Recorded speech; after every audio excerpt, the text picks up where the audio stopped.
Hello friends, welcome to our channel study for you.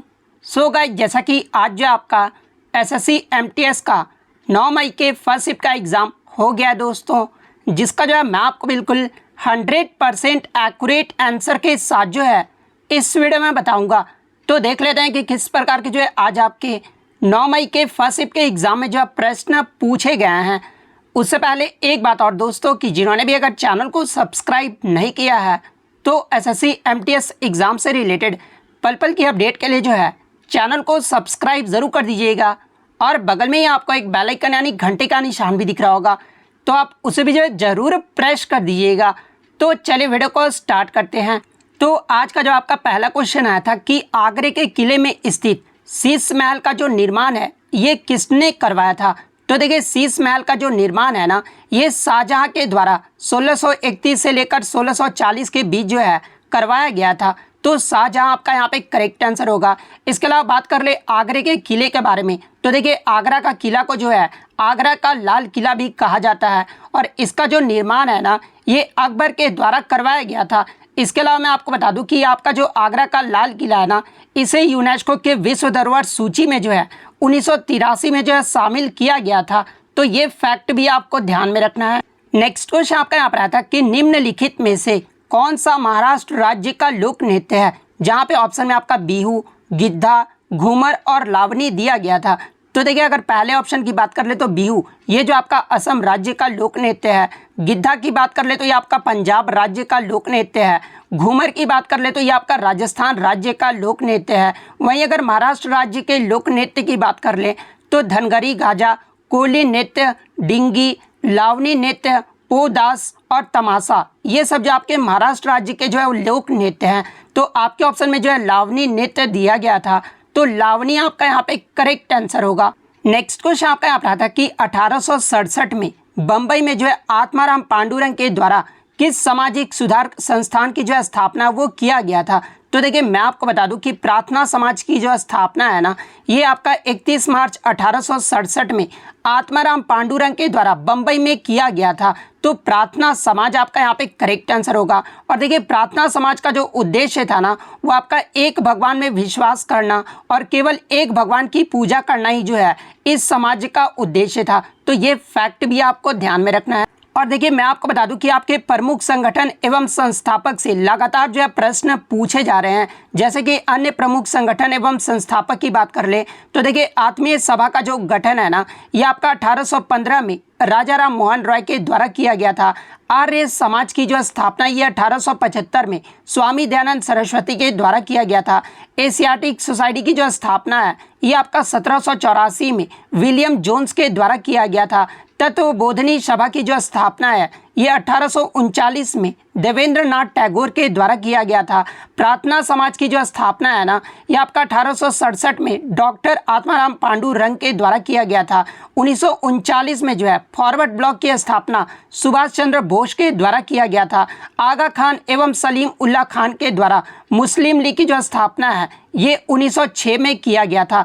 Ramakrishna mission की जो स्थापना है ये 1897 में स्वामी विवेकानंद के द्वारा किया गया था। सत्य शोधक सभा की जो स्थापना है ये 1873 में ज्योतिबा फूले के द्वारा किया गया था। सर्वेंट ऑफ इंडिया सोसाइटी की जो स्थापना है ये 1905 में गोपाल कृष्ण गोखले के द्वारा किया गया था।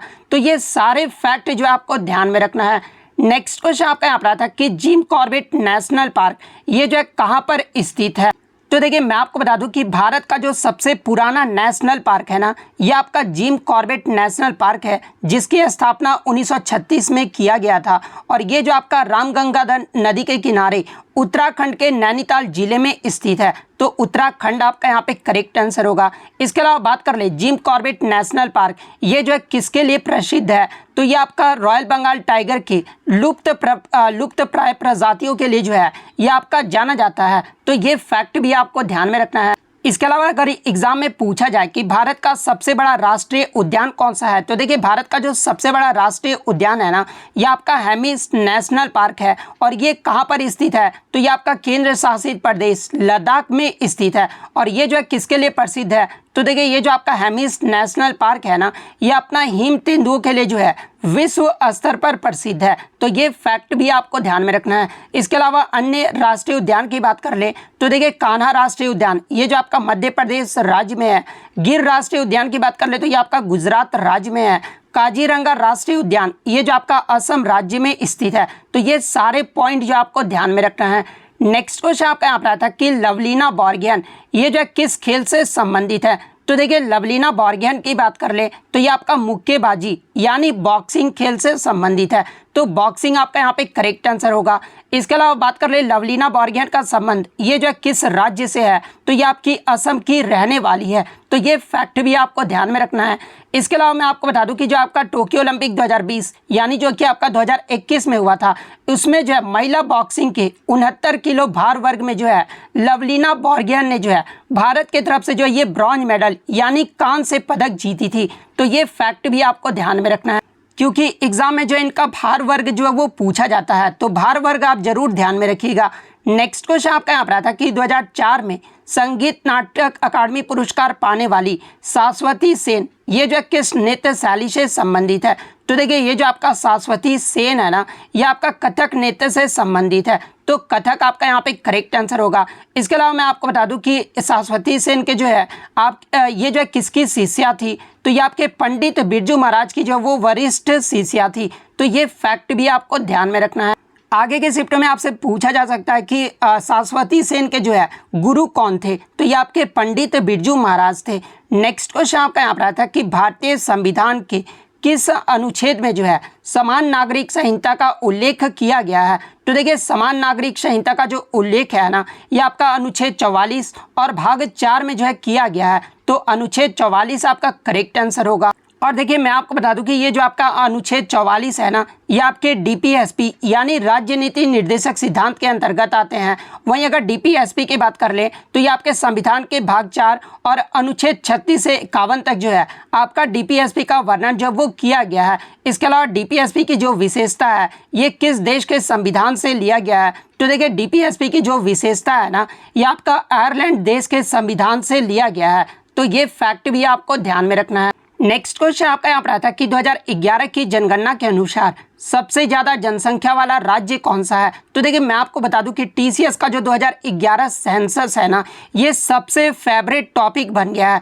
तो देखिए 2011 की जनगणना के अनुसार सबसे ज्यादा जो जनसंख्या वाला राज्य था ये आपका उत्तर प्रदेश राज्य था। तो उत्तर प्रदेश आपका यहाँ पे करेक्ट आंसर होगा। वहीं अगर आगे के शिफ्ट में आगे दूसरा सबसे बड़ा राज्य पूछ दिया जाए तो ये आपका महाराष्ट्र राज्य था। तीसरे की बात कर ले तो ये आपका बिहार राज्य था। चौथे पे आपका पश्चिम बंगाल था और पांचवें पे आपका मध्य प्रदेश राज्य था। तो ये क्रम भी जो आपको ध्यान में रखना है। वहीं अगर सबसे कम ओवरऑल की बात कर ले तो सबसे कम जनसंख्या वाला जो आपका रहा था वो आपका लक्षद्वीप केंद्र शासित प्रदेश रहा था। वहीं अगर राज्य पूछ लिया जाए तो देखिए सबसे कम जो जनसंख्या वाला राज्य रहा था ना, ये आपका सिक्किम राज्य रहा था। तो ये फैक्ट भी आपको ध्यान में रखना है। इसके अलावा बात कर ले 2011 की जनगणना के अनुसार जो क्षेत्रफल की दृष्टि से आपका जो सबसे बड़ा राज्य कौन सा रहा था। तो देखिए अगर क्षेत्रफल की दृष्टि से पूछ ले तो राजस्थान जो ये सबसे बड़ा राज्य रहा था। वहीं अगर सबसे छोटा राज्य क्षेत्रफल की दृष्टि से पूछ ले तो ये आपका गोवा राज्य रहा था। तो ये पॉइंट भी आप ध्यान में रखिएगा। इसके अलावा अगर आपसे सर्वाधिक जनसंख्या घनत्व वाला राज्य पूछ दिया जाए तो सर्वाधिक जनसंख्या घनत्व वाला जो राज्य रहा था ये बिहार रहा था। सबसे कम जनसंख्या घनत्व वाला जो राज्य रहा था ये आपका अरुणाचल प्रदेश रहा था। और अरुणाचल प्रदेश का जो जनसंख्या घनत्व पूछा जाता है तो ये आपका 17 वर्ग प्रति किलोमीटर रहा था। उच्चतम जनसंख्या वाला राज्य ये तो मैंने आपको बता दिया है। उच्चतम लिंगानुपात वाला राज्य अगर पूछा जाए तो ये आपका केरल रहा था। सबसे कम लिंगानुपात वाला जो राज्य है ये आपका हरियाणा राज्य रहा था।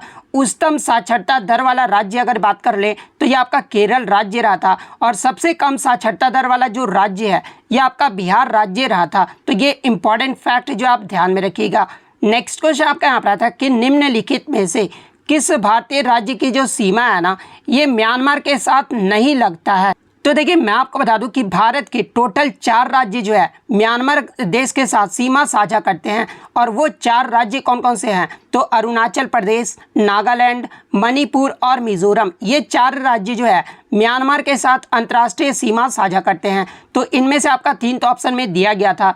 इसके अलावा जो चौथा ऑप्शन था वो आपका सिक्किम दिया गया था। तो देखिए ये जो आपका सिक्किम राज्य है ना, ये आपका भूटान, चीन और नेपाल के साथ अंतर्राष्ट्रीय सीमा साझा करता है, ना कि म्यांमार के साथ। तो सिक्किम आपका यहाँ पे करेक्ट आंसर होगा। नेक्स्ट क्वेश्चन आपका यहाँ पर आता है कि इनमें से कौन सा देश जो है टॉप 10 देशों की जनसंख्या में शामिल नहीं है, जहां पे ऑप्शन में आपका पाकिस्तान, कनाडा, नाइजीरिया और जापान दिया गया था। तो देखिए मैं आपको बता दूं कि हाल ही में आपका एक रिपोर्ट जारी किया गया था, जिसमें टॉप 10 देशों की जनसंख्या की सूची जो वो जारी किया गया था, जिसमें भारत जो है चीन को पछाड़कर जो है ये पहले स्थान पे आ गया है। तो पहले स्थान पे जो आपका भारत देश है, सेकंड स्थान पे आपका चीन देश है, थर्ड स्थान पे आपका यूएसए देश है, फोर्थ पे आपका इंडोनेशिया है, पांचवें पे आपका पाकिस्तान देश है, छठे पे आपका ब्राज़ील देश है, सातवें पे जो आपका नाइजीरिया देश है, आठवें पे आपका बांग्लादेश देश है, इसके अलावा नौवें पे आपका रूस देश है, 10वें पे आपका जापान देश है। तो जापान,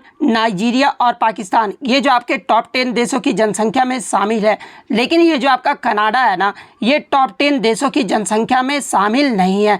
तो कनाडा आपका यहाँ पे करेक्ट आंसर होगा।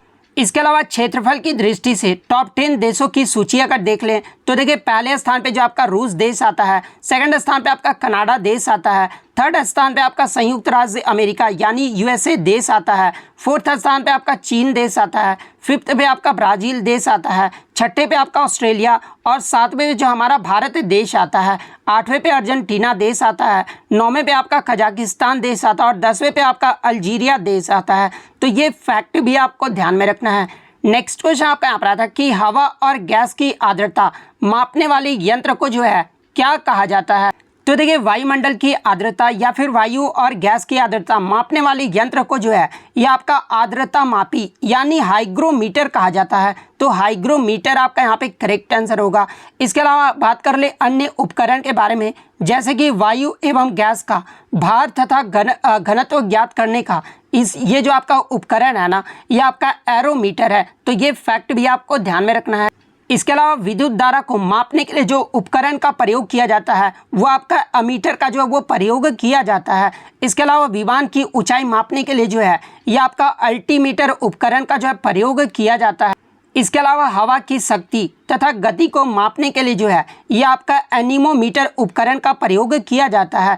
इसके अलावा ध्वनि की तीव्रता मापने के लिए जो है यह आपका ऑडियोमीटर उपकरण का उपयोग किया जाता है। इसके अलावा मैं आपको बता दूं कि द्रव या गैसों के दबाव मापने के लिए जो है आपका मैनोमीटर उपकरण का प्रयोग किया जाता है। तो ये इंपॉर्टेंट फैक्ट्स आपको ध्यान में रखना है। नेक्स्ट क्वेश्चन आपका यहाँ पर आता है कि लोकसभा के पीठासीन अधिकारी को क्या कहा जाता है। तो देखिए लोकसभा के जो पीठासीन अधिकारी होते हैं ना, उन्हें जो लोकसभा अध्यक्ष कहा जाता है। तो लोकसभा अध्यक्ष आपका करेक्ट आंसर होगा। नेक्स्ट क्वेश्चन आपका यहाँ पर आता है कि वायुमंडल की सबसे ठंडी परत कौन सी है। तो देखिए वायुमंडल का जो सबसे ठंडा परत होता है ना, इसे जो मीजोस्फीयर यानी मध्य मंडल कहा जाता है। तो मध्य मंडल आपका करेक्ट आंसर होगा। सबसे गर्म परत की अगर मैं बात कर लूँ तो देखिए सबसे गर्म जो परत है ना, ये आपका थर्मोस्फीयर को कहा जाता है। तो ये फैक्ट भी आपको ध्यान में रखना है, यानी इसे तापमंडल कहा जाता है। नेक्स्ट क्वेश्चन आपका यहाँ पर आया था कि पीएम जनधन योजना में 20 अक्टूबर 2022 तक जो है सर्वाधिक खाते ये जो है किस राज्य में है। तो देखिए मैं आपको बता दूं कि 20 अक्टूबर 2022 तक जो है पीएम जनधन योजना के अंतर्गत आपके जो है 482 मिलियन से ज़्यादा खाते जो है वो खोले जा चुके हैं और अभी भी जो आपका खोला जा रहा है, जिसमें सबसे ज़्यादा जो आपका खाते हैं ना, ये आपका उत्तर प्रदेश राज्य में खोला गया है। उसके बाद दूसरे स्थान पे आपका बिहार राज्य में खोला गया है। उसके बाद आपका पश्चिम बंगाल में है। उसके बाद आपका मध्य प्रदेश आता है। उसके बाद आपका राजस्थान। उसके बाद जो आपका महाराष्ट्र राज्य आता है। तो सर्वाधिक खाते किस राज्य में है। तो उत्तर प्रदेश आपका यहाँ पे करेक्ट आंसर होगा। नेक्स्ट क्वेश्चन आपका यहाँ पर आता है कि इनमें से कौन सी पुस्तक जो है हरिवंश राय बच्चन की आत्मकथा यानी ऑटोबायोग्राफी है, जहाँ पे ऑप्शन में आपका एक दिया गया था कि in the afternoon of time. तो देखिए in the afternoon of time ये जो ऑटोबायोग्राफी है ना, ये हरिवंश राय बच्चन की आत्मकथा है। तो ये आपका यहाँ पे करेक्ट आंसर होगा। नेक्स्ट क्वेश्चन आपका यहाँ पर आता है कि मिल्ट वाटर चैंपियंस चेस टूर शतरंज 2022 ये जो टूर्नामेंट है ना, ये किसने जीता है। तो देखिए मैं आपको बता दूं कि मेल्ट वाटर चैंपियंस टूर शतरंज 2022 ये जो टूर्नामेंट है ये नॉर्वे के विश्व चैंपियन मैग्नस कार्लसन के द्वारा जीता गया है। तो मैग्नस कार्लसन आपका करेक्ट आंसर होगा। बात कर रहे ये जो आपका टूर्नामेंट है ये कहाँ पर आयोजित किया गया था, तो ये आपका यूएसए देश में आयोजित किया गया था। तो ये फैक्ट भी आपको ध्यान में रखना है। नेक्स्ट क्वेश्चन आपका यहाँ पर आया था कि हमारे देश के सुप्रसिद्ध गायक जगजीत सिंह जिनका जो है 2011 में आई थिंक आपका निधन हो गया था, और ये जो है किस प्रकार के गीत गायन शैली से जो है ये आपके संबंधित है। तो देखिए ये जो आपके सुप्रसिद्ध जगजीत सिंह है ये आपके गजल गायन से संबंधित है। तो गजल आया आपका यहाँ पे करेक्ट आंसर होगा। नेक्स्ट क्वेश्चन आपका यहाँ पर आता है कि मकर संक्रांति को जो है माघ साजी ये जो है कहाँ पर कहा जाता है। तो देखिए हिमाचल प्रदेश में जो है मकर संक्रांति को जो है ये माघ साजी कहा जाता है। तो हिमाचल प्रदेश आपका यहाँ पे करेक्ट आंसर होगा। इसके अलावा मैं आपको बता दूं कि मकर संक्रांति को जो है पौष संक्रांति के रूप में ये जो आपका पश्चिम बंगाल में मनाया जाता है। इसके अलावा महाराष्ट्र और गोवा में जो है मकर संक्रांति को माघी संक्रांति या फिर हल्दी कुमकुम के रूप में जो है इसे मनाया जाता है। इसके अलावा राजस्थान और गुजरात में जो है मकर संक्रांति को जो है उत्तरायण के रूप में जो है ये मनाया जाता है। तमिलनाडु में जो है मकर संक्रांति को जो है पोंगल नाम से जो है इसे जाना जाता है, और केरल में जो है इसे मकर विलक्कू के नाम से जाना जाता है। तो ये फैक्ट भी आपको ध्यान में रखना है। नेक्स्ट क्वेश्चन आपका यहाँ पर आता है कि विश्व में सिलिकॉन वैली ये जो है किसे कहा जाता है। तो देखिए मैं आपको बता दूं कि संयुक्त राज्य अमेरिका में उत्तरी कैलिफोर्निया के सैन फ्रांसिस्को खाड़ी क्षेत्र का दक्षिणी जो भाग है ना ये आपका सिलिकॉन वैली के नाम से प्रसिद्ध है। इसके अलावा बात कर ले भारत का सिलिकॉन वैली ये जो है किस शहर को कहा जाता है, तो ये आपका बेंगलुरु शहर को कहा जाता है। तो ये फैक्ट भी आपको ध्यान में रखना है। नेक्स्ट क्वेश्चन आपका यहाँ पर आता है कि द्वैध शासन प्रणाली का त्याग और प्रांतीय विधानसभा उद्यम में सहायता की बात ये जो है किस अधिनियम में किया गया था। तो ये द्वैध शासन प्रणाली का जो त्याग है ना यानी समाप्ति जो है ये आपका भारत शासन अधिनियम 1935 में किया गया था। तो भारत शासन अधिनियम 1935 आपका करेक्ट आंसर होगा। नेक्स्ट क्वेश्चन आपका यहाँ पर था कि the technique utilized to separate a mixture of liquids based on the difference in their boiling point is यानी द्रव्यों के मिश्रण को उनके क्वथनांकों में अंतर के आधार पर जो है पृथक यानी अलग करने की तकनीक को जो है क्या कहा जाता है। तो देखिए मैं आपको बता दूं कि द्रव्यों के मिश्रण और उनके क्वथनांक यानी जो आपके बॉइलिंग पॉइंट होते हैं इनके अंतर के आधार पर जो अलग करने की तकनीक होता है ना उसे जो है डिस्टिलेशन यानी आसवन कहा जाता है। तो डिस्टिलेशन आपका यहाँ पे करेक्ट आंसर होगा। नेक्स्ट क्वेश्चन आपका यहाँ पर आता है कि लोकसभा ने परिवार न्यायालय संशोधन विधेयक 2022 जो वो पारित किया है। तो ये जो है किस राज्य में परिवार न्यायालयों की स्थापना के लिए जो है परिवार न्यायालय अधिनियम 1984 में जो है ये संशोधन करना चाहता है। तो देखिए मैं आपको बता दूं कि लोकसभा के द्वारा परिवार न्यायालय संशोधन विधेयक 2022 में जो ये पारित किया गया था, और ये जो आपका हिमाचल प्रदेश और नागालैंड राज्य में जो है परिवार न्यायालय अधिनियम 1984 में इसमें जब वो संशोधन करना चाहता है। तो हिमाचल प्रदेश और नागालैंड आपका करेक्ट आंसर होगा। नेक्स्ट क्वेश्चन आपका यहाँ पर आया था कि पादप कोशिका में कोशिका जो भित्ति होता है ना इनका क्या कार्य होता है। तो देखिए पादप कोशिका में कोशिका भित्ति का जो प्रमुख कार्य है ना वो आपका कोशिका की आकृति जो है वो प्रदान करना, इसके अलावा प्रोटोप्लाज्म यानी जीव द्रव्य की रक्षा करना ये जो है कोशिका भित्ति का कार्य होता है। तो आपके ऑप्शन में जो है प्रोटोप्लाज्म यानी जीव द्रव्य की रक्षा करना दिया गया था। तो ये आपका यहाँ पे करेक्ट आंसर होगा। इसके अलावा बात कर ले पादप में कोशिका भित्ति ये जो है किसका बना होता है। तो देखिए पादप में कोशिका भित्ति जो है ना ये आपका सेल्यूलोज का बना होता है। तो ये फैक्ट भी आपको ध्यान में रखना है।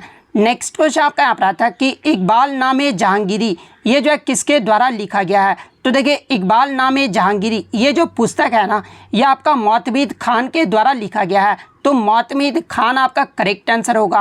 नेक्स्ट क्वेश्चन आपका यहाँ पर आता है कि मुद्रा की एक इकाई यानी एक इकाई का जो अवधि होता है ना इसमें जो है जितनी बार हस्तांतरण होता है उसे जो है क्या कहा जाता है। तो देखिए मुद्रा की एक इकाई को एक अवधि में जो है जितनी बार हस्तांतरित किया जाता है उसे जो है मुद्रा का संचालन वेग कहा जाता है। तो मुद्रा का संचालन वेग आपका करेक्ट आंसर होगा। तो इतने क्वेश्चन जो है आज मुझे बच्चों के द्वारा मिले हैं जो कि 100% रियल और ऑथेंटिक है। तो अगर वीडियो अच्छी लगी हो तो वीडियो को जो है लाइक ज़रूर कर दीजिएगा, और इसी तरह रियल एनालिसिस पाने के लिए जो है चैनल को सब्सक्राइब ज़रूर कर दीजिएगा।